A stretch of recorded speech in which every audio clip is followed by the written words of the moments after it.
আমার আল্লাহ এক, আহাদ আহাদ। সুতরাং সেই আল্লাহর উপর ঈমান আনলাম, সুতরাং আমি বেলাল জীবন দিব, তারপরে ঈমান ছাড়বো না।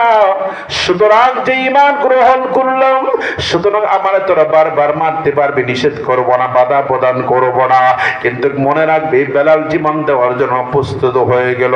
কিন্তু যেই নবীরে ভালোবাসছে, যে আল্লাহ তাআলার উপর বিশ্বাস স্থাপন করলো, আল্লাযীনা ইউমিনুনা বিল গায়ব। আল্লাহু আকবার। বেলাল সিদ্ধান্ত নিয়ে নিয়েছে, আমি আর জীবন দিব, তারপর আমি বেলাল ঈমান ছাড়বো না। ওরে ভাই, ইসলামের জন্য কত কষ্ট করলো, ইসলামের জন্য কত কষ্ট যারা করে দিয়েছেন আল্লাহ তাআলার জন্য।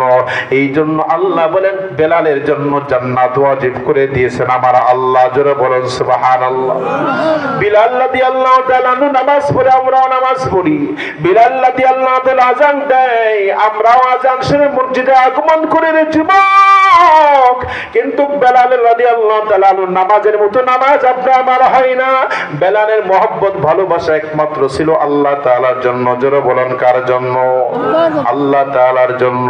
বলে আমরা সাহাবাদের মতো যদি ঈমান আনতে পারি, তাহলে আমরাও কামিয়াবি। আল্লাহ পাক আপনা আমাকে শান্তি দান করবে, পরকালে আল্লাহ তাআলা মুক্তির ব্যবস্থাপনা করবে। তিনি হলেন আল্লাহ। জোরে বলেন তিনি কে?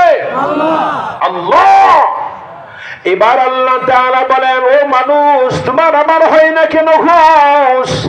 আমি আল্লাহ তোমারে কত মহব্বত করে বানাইলাম। আল্লাহ তাআলা বলেন, বান্দা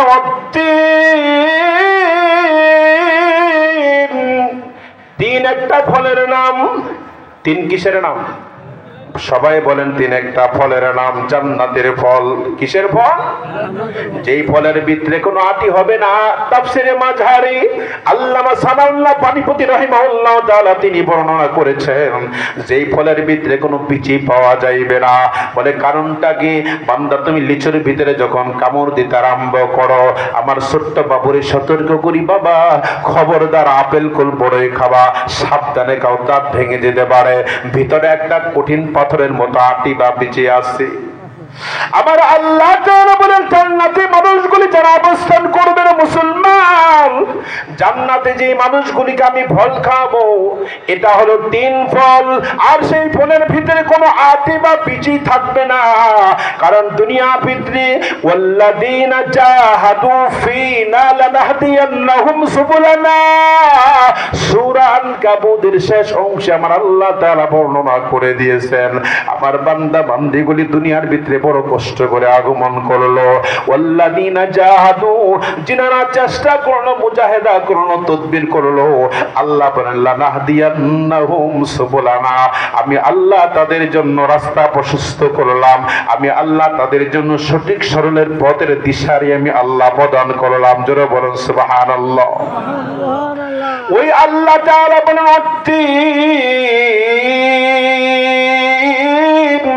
তিন ফলের কসম, ওয়াজাইতুন,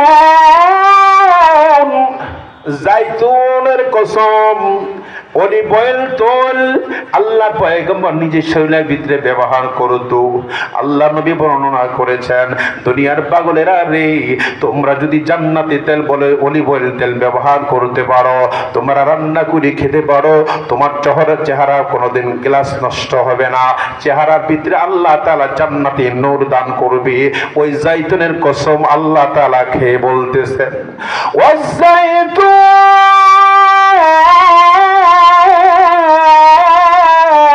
আল্লাহু আকবার। তিন ফলের কসম, ওয়াজাইতুন, জাইতুনের কসম, ওয়াতুনি সিনিন, তুর পাহাড়ের কসম, ওয়াহাদাল বালাদিল আমিন, আর পবিত্র মক্কা শহরের কসম। এবার আল্লাহ পাক চার কসমকে এবার আপনা আমার জন্য আল্লাহ তাআলা বলেন, বান্দারে তোরে আমি কত সুন্দর করে বানাইলাম, ওরে বান্দা তোরে আমি কত সুন্দর মায়া দয়া দিয়ে বানাইলাম। লাকাদ খালাকানাল ইনসানা ফি আহসানি তাকওয়ীম,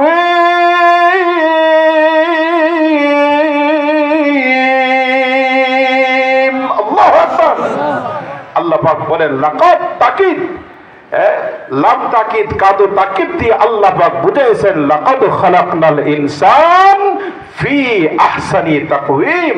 আমি আল্লাহ পাক মানুষদেরকে অতি চমৎকার সুন্দর করে বানাইছেন। কারণটা কি? আল্লাহ কি সুন্দর না? দুনিয়া সুন্দর, মানুষ সুন্দর, আসমান সুন্দর, জমিন সুন্দর, সুন্দরে সুন্দরে পাল্লা, জানি না কত সুন্দর তুমি আল্লাহ, জানি না কত সুন্দর তুমি আল্লাহ। এই জন্য বাজান আল্লাহ পাক আপনাকে আমাকে বড় সুন্দর করে আদর করে মহব্বত করে বানিয়েছেন। এই জন্য আমরা দুনিয়ায় যতদিন থাকবো ততদিন কার উপাসনা, কার ইবাদত করব? জোরে বলেন কার? আর জোরে বলেন কার? আল্লাহকে মানার উপরে স্বীকার করো আমার আল্লাহ তো তিনি সব করেন, তিনি হলো আল্লাহ। ওই আল্লাহ তাআলা বলে পৃথিবীর মানুষ আমি আল্লাহ আসমানের মালিক, আমি আল্লাহ হলাম জমিনের মালিক। বলে বান্দা তুই দুনিয়ার থেকে যখন তুই কবরে পড়ে দিবা, ইন্তেকাল করবা, বলে কবরের মালিক হলো আমার আল্লাহ। যারা বলেন কবরের মালিক কে?